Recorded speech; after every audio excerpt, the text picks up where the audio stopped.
অনেক দুঃখিত, নেটওয়ার্ক জনিত কারণে সময়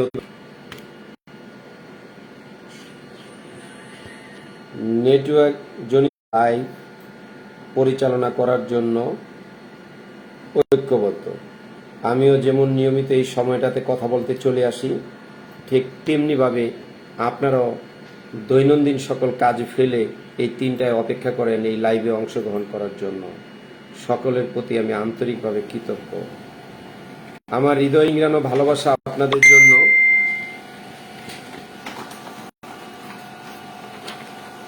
আশা করি নতুন করে এই লিঙ্কে সকলে যুক্ত হন এবং এই লিঙ্কটি আমাদের প্রত্যেক মেসেঞ্জার। আমাদের আজকের আলোচ্য বিষয় শত চিন্তা করুন কিন্তু ফোকাস নির্দিষ্ট।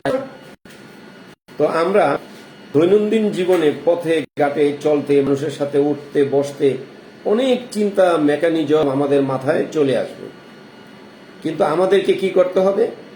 আমরা সব কথা শুনবো, হাজারো চিন্তা করব, প্ল্যান প্রোগ্রাম করব, কিন্তু আমার মূল লক্ষ্য একটি জায়গায় থাকবে যে এই জায়গাটাতে আমাকে সাকসেস হতে হবে। এখন আমরা অনেক সময় কি হয় যে টার্গেট এর বাইরে যেটা আছে সেটাকে খুব বেশি লুফে নেই, আবার যেটাকে লুফে না নেওয়া দরকার সেটাকে লুফে নিই। এই জন্য প্রথমে বুঝতে হবে যে আমরা কোনটা পরিত্যাগ করব এবং কোনটাকে আমরা গ্রহণ করব।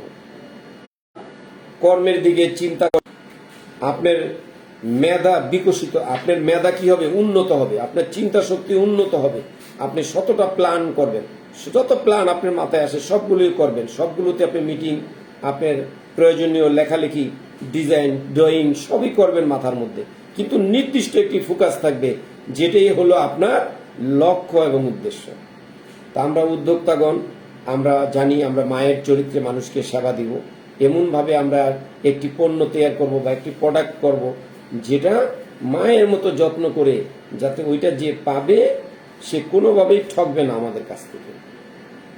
আবার আমরা যে একটা নির্দিষ্ট টার্গেট করে রাখছি, যে ফোকাস করে রাখছি যে কোনটাতে আমি সফলতা চাই, এই শতটা ঘুরে ঘুরে ঘুরে ঘুরে আমরা নির্দিষ্ট জায়গায়, একটা বল সারা মাঠে খেলে 11 জন, দুই দলে 22 জন, খেলতে খেলতে খেলতে খেলতে যে গোল দিবে তার মাথায় থাকে যে বার পোস্টের ভিতরে আমি বলটা মারতে হবে।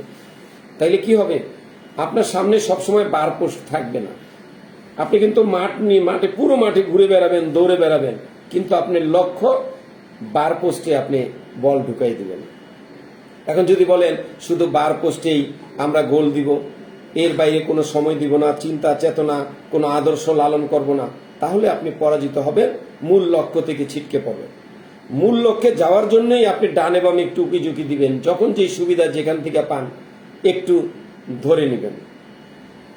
ধরুন আপনি যাচ্ছেন সদরঘাটে, যেখান থেকে আপনি কাপড় কিনে আনবেন।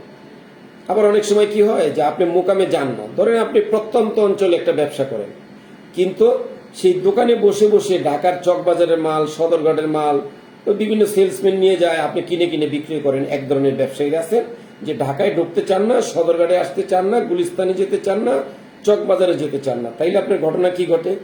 যে সকল সেলসম্যানরা হাতে করে নিয়ে আপনার দোকানে মাল দেয় উদ্যোক্তা, ওইগুলোই আপনারা কিনেন আর বেচেন। কিন্তু আপনি যদি একদিন কষ্ট করে চকবাজারে যান, তাইলে ঘটনা কি ঘটবে? যে নিয়মিত যে পণ্যগুলো কিনেন, আইসা দেখবেন চকবাজারে দাম অনেক কম, সেগুলো আপনি কিনলেন। পাশাপাশি নতুন একটি প্রোডাক্ট যেটা আপনার পুরো মার্কেটে কেউ কোনোদিন কিনতে পারে না, ওই প্রোডাক্টটা আপনার নজরে পড়বে। তখন আপনি কি করবেন? সেই প্রোডাক্টটা ফেরার পথে মনে করবেন আমি 2 ডজন নিয়ে যাই।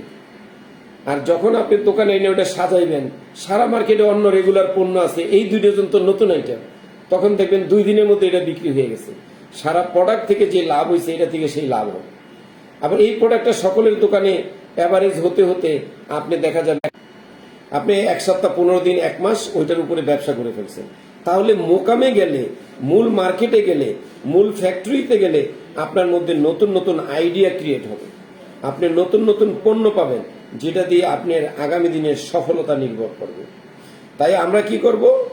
কোনোভাবেই একটি টার্গেট নিয়ে বসে থাকবো না, আমাদের প্ল্যান 1, B, 2, 3 এরকম থাকবে, যে একটাই যদি কাজে না হয় তাহলে দ্বিতীয়টা যেন অপশনটা আমরা ধরতে পারি। কোম্পানির সাথে কাজ করি, সেই কোম্পানির অফিসে অনেকদিন পর এখানে আসলাম, আর এই চলতি অবস্থায় এই লাইভটি শুরু করেছিলাম, বারবার কেটে যাওয়ার জন্য দুঃখিত। তাহলে আমাদেরকে কি করতে হবে, যে আমরা সারা মাঠে বল নিয়ে দৌড়াবো, 11 জন, আমরা বিপক্ষ পার্টি 11 জন 22 জন, বলটা সারা মাঠে মারতে মারতে আমরা বার পোস্টে বলটি মারবো, তখনই আমরা বিজয়ী হয়ে যাব। তো এই জন্য আসেন, আমরা যারা ব্যবসা করি আমাদেরকে ওই যে 11 জন প্লেয়ারকে যিনি ট্রেন আপ করেন, যিনি কোচ থাকেন, ওই কোচ কিন্তু মাঠের কিনারে দাঁড়াইয়া আঙ্গুল ইশারা করতে থাকে, চোখের ইশারা করতে থাকে, হাত পায়ের ইশারা করতে থাকে, আর ওই 11 জন সেটা দেখে দেখেই বল নিয়ে দৌড়াইতে থাকে মাঠের মধ্যে। তাহলে আপনাকে আগে কোচ নির্ধারণ করতে হবে। তো আপনি লক্ষ্য করে দেখবেন অনলাইন বা অফলাইনে আপনার কোচের কোনো অভাব নাই। চার দোকানে যদি বলেন আমার পেট ব্যথা করতেছে, তাহলে কেউ বলবে পানি খান, কেউ বলবে লবণ পানি খান, কেউ বলবে গ্যাস্ট্রিকের ওষুধ খান, কেউ বলবে কিছু একটা খান, মানে নানান রকমের ডাক্তার আপনি আশপাশে পেয়ে যাবেন। কিন্তু আপনাকে দেখতে হবে আপনার ডাক্তারকে। আপনার ধরে নেন আপনার ফেসবুকে 5,000 বন্ধু আছে, আপনি একটা পোস্ট দিলে এমন বন্ধু আছে যে কোনোদিন সে আপনাকে একটা কমেন্ট করে না, কিন্তু আজকে আপনি একটা ভুল লেখা লিখেন, ভুল টপিকসে কথা বলেন, অথবা একটা বানান ভুল করেন, দেখবেন এই 5 বছরে যিনি আপনাকে কখনো কমেন্ট করে না তিনি কমেন্ট করে বলবে যে এটার মানে কি, মানে বানান ভুলের কারণে আপনাকে ইঙ্গিত করে বলবে যে এটার মানে কি, এটা বুঝি নাই। মানে আপনার ভুলটা ধরার জন্য কিছু মানুষ দাঁড়িয়ে আছে, কিন্তু আপনি যতটুকু ভালো করছেন সেটার জন্য ফুল দিতে আসার মানুষ খুবই কম পাবেন। তাই বলে কি আপনি থেমে থাকা যাবে? আপনি তো উদ্যোক্তা, মায়ের ভূমিকায় আপনি খাবার সেল করেন, সেটা মায়ের মতো করে রান্না করবেন, পরিষ্কার করবেন। আপনি যে কোনো ধরনের প্রোডাক্ট সেল করেন, কাপড় করেন, যেটাই করেন, আপনার সেবা থেকে, আপনার উদ্যোগ থেকে মানুষ যেন কল্যাণ প্রাপ্তি হয়, এটা হলো আপনার টার্গেট। তাই আসুন আমরা আগে কোর্স নির্বাচন করি যে কার নির্দেশের জন্য একটি স্বর্ণ যুগের নেয়। এই বছরটি আপনি যদি উদ্যোক্তা হয়ে থাকেন তাহলে আপনার জন্য এটাই স্বর্ণযুগ, উদ্যোক্তাদের জন্য এটাই সফলতার যুগ। এখনই আপনি আপনার উদ্যোগটি শুরু করুন। যতদিন ভাবছিলেন যে কবে করব টাইম পাস করতেছিলেন, এখনই শুরু করে দিন, আজকেই শুরু করে দিন। আর কি নিয়ে শুরু করবেন ভেবে পাচ্ছেন না, আমাদের সঙ্গে যোগাযোগ করুন। আসুন আমরা এক টেবিলে বসি, একা না পারেন কয়েকজনে যুক্ত হয়ে একটি শিল্প গড়ে তুলুন। যারা প্রবাসীরা আছেন তারা সম্মিলিতভাবে দেশে শিল্প গড়ে তুলুন। যার যা আছে তাই নিয়ে শিল্প গড়ে তুলুন। 500 টাকা আছে, ওই 500 টাকা দিয়ে একটি বিজনেস শুরু করে দিন। যদি বলেন 500 টাকা নাই, তাহলে আমার কাছ থেকে 50টি 3 পিসের ছবি নেন আর সেটা পোস্ট করে বিক্রি করুন। ফ্যাক্টরি মালিক সরাসরি ক্রেতার কাছে পাঠিয়ে দিবে, আপনি লভ্য অংশটা পেয়ে যাবেন। সেটার লাভ থেকে আবার আপনি পণ্য ক্রয় করে আবার বিক্রি করা শুরু করবেন। বলেন আপনি কোনো ব্যবসা নাই, আপনার কোনো পুঁজি নাই, আপনি কিছু পণ্যের ছবি নেন, সেটা পোস্ট করে বিক্রি শুরু করে দেন, আমি সে ব্যবস্থা করে দিব ইনশাআল্লাহ। আপনি ফ্যাক্টরি করবেন, আপনার বিএসটি অনুমোদন দরকার, আপনার ট্রেড লাইসেন্স, টিন সার্টিফিকেট দরকার, লিমিটেড কোম্পানি দরকার। কোথায় গেলে আপনি অল্প খরচে সঠিকভাবে সরকারি ফি প্রদান করার মাধ্যমে পারবেন, কোনো রকম 10 টাকা ঘুষ লাগবে না, হয়রানির শিকার হবেন না, সে পথটা আমি দেখিয়ে দিব। আসুন সহজ সরল পথে আমরা চলি এবং আমরা নিয়মিত সরকারকে ভ্যাট ট্যাক্স প্রদান করি এবং ব্যবসার নাম নিতে গেলে প্রথমে ট্রেড লাইসেন্স করি। মনে রাখবেন 2 বছরের পুরাতন ট্রেড লাইসেন্স না থাকলে আপনার নামে ব্যাংক কোনো লোন ইস্যু করবে না, আপনি কোনো সুবিধা প্রাপ্ত হবেন না।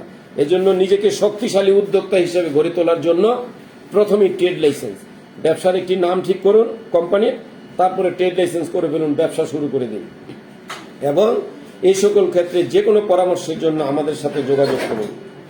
আমরা চাই এ দেশটা উদ্যোক্তাদের দেশ হোক, আমরা চাই এ দেশটা উৎপাদনশীল দেশ হোক। আমরা আমাদের প্রয়োজনে প্রবাস থেকে, বিদেশ থেকে বিদেশিদের হায়ার করে আনবো। এতদিন আমরা প্রবাসী গিয়ে বিদেশিদের কোম্পানিতে চাকরি করছি, আমরা চাই যে বিদেশিরা আমাদের কোম্পানিতে চাকরি করার জন্য আসবে, আমরা তাদেরকে পেমেন্ট করব। আমাদের দেশের মাটি উর্বর, আমাদের দেশের শ্রমিকরা কর্মঠ, যেটার প্রমাণ আমরা গার্মেন্টস থেকে পাচ্ছি। আমরা পাচ্ছি যে প্রবাসীরা বিদেশে যে টাকা আর্ন করতে পারে, সেখানে তাদের কর্মযোগ্যতা ভালো, তারা সেখানে যে কর্ম স্কিল ডেভেলপমেন্ট হয়েছে, সেই যোগ্যতা নিয়ে দেশে এসে আপনারা শিল্প গড়ে তুলুন, ফ্যাক্টরি গড়ে তুলুন।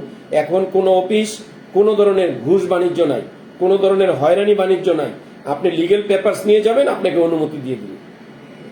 আসুন আমরা কাজের জন্য মাঠে নেমে যাই। আর কোনো অলসতা নয়, আর কোনো ঘড়ি বসি নয়, আর কোনো অজুহাত নয়, কর্মই হবে আমাদের পরিচয়। বর্তমান সময়ে উদ্যোক্তাদের চাইতেও আরো ভালো অবস্থাতে অন্য কোনো অবস্থা নয়, সকল অবস্থা সেরা অবস্থা উদ্যোক্তা। কারণ একটি মানুষ কাপড় 6 মাস পরে কিনলেও পারবে, কিন্তু খাবার এই বেলায় খেতে হবে। এজন্য আসুন, খাদ্য বস্ত্র বাসস্থানের মধ্যে আমরা প্রথমেই খাদ্য নিয়ে ঝাঁপিয়ে পড়ি, তারপরে আমরা বস্ত্র নিয়ে খুব বেশি কাজ করি, এরপরে আমরা বাসস্থান নিয়ে কাজ করি। আমরা ইকো ট্যুরিজম করতে পারি, প্রত্যেকের গ্রামে গ্রামে ট্যুরিজম, প্রত্যেকের বাড়িটাকেই আপনি একটি ট্যুরিজমের রূপ দিতে পারেন। আমাদের পুরো বাংলাদেশটা পর্যটন কেন্দ্র, প্রত্যেকের বাড়িটি একটা রিসোর্ট।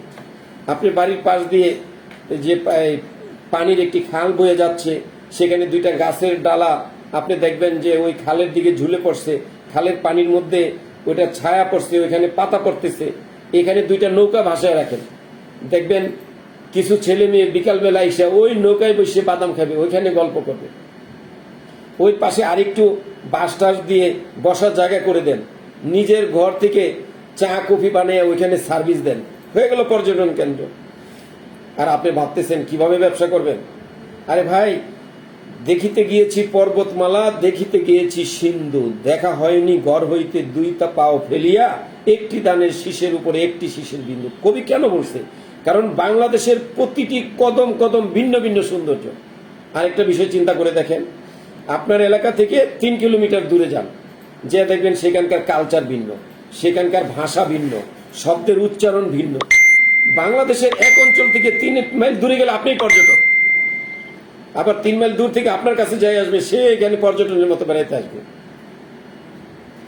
একবার আপনার গ্রামের পুরো ছবিটা আপনার মাথার মধ্যে নেন, নিয়ে দেখবেন যে আপনি একটি পর্যটন কেন্দ্রে আছেন। কোনো হতাশা নয়, থেমে যাওয়ার মতো নই আমরা। উদ্যোক্তা সহায়তা কেন্দ্র সহায়তার জন্য তথ্য সেবার মাধ্যমে আপনাদের সামনে নিয়মিত থাকবে, আপনাদের পাশে আছে। এই জাতিগতভাবে আমরা বাঙালিরা পথ হারাবার নয়, আমরা হেরে যাবার নয়, আমরা পিছু হটার নয়। এবং উদ্যোক্তা সহায়তা কেন্দ্রের নিজস্ব কাজের জন্য প্রচুর পরিমাণে লোকজন লাগবে। আমাদের রাজমিস্ত্রি লাগবে, আমাদের কাঠ মিস্ত্রি লাগবে, আমাদের বিভিন্ন সুপারভাইজার লাগবে, আমাদের ডিজিটাল মার্কেটিং এর অনেক লোকজন লাগবে। সেগুলো তো আমরা কন্ট্রাক্ট বেজে কাজ করবই। এর বাইরে আমরা সকলে নিজের পড়ে থাকা বাড়ির যে একটি রুম আছে বা একটি খালি ঘর পড়ে আছে বা ড্রয়িং রুমটা আছে, এই প্রত্যেক ফেসবুকে দেওয়ার জন্য। তো আলহামদুলিল্লাহ, বারবার নেট বিভ্রাটে আছি আজকে। তো আর বেশি কথা আজকে বলবো না, শুধু আমার জীবন থেকে প্রতিদিন একটি ছোট্ট গল্প বলে থাকি। সেই হিসেবে আমার এই মুহূর্ত জানি না যে আমি আমার জীবনের ঠিক কোন গল্পটি মোবাইলে কে নেবে। আলহামদুলিল্লাহ, নেট থেকে আবার ডিস্টার্ব থেকে আবার ফিরে আসলাম। তো আমার জীবনে একটি ছোট্ট গল্প বলে আজকে তাড়াতাড়ি শেষ করে দিব, যেহেতু নেট ডিস্টার্ব। আমি যখন সিলেটের জালালাবাদ ক্যান্টনমেন্ট এরিয়ায় থাকি, ছোটখাটো ব্যবসা বাণিজ্য করি, হঠাৎ ঢাকা থেকে কিছু আমার আপনজন সে জালালাবাদ ক্যান্টনমেন্ট এলাকায় গেলে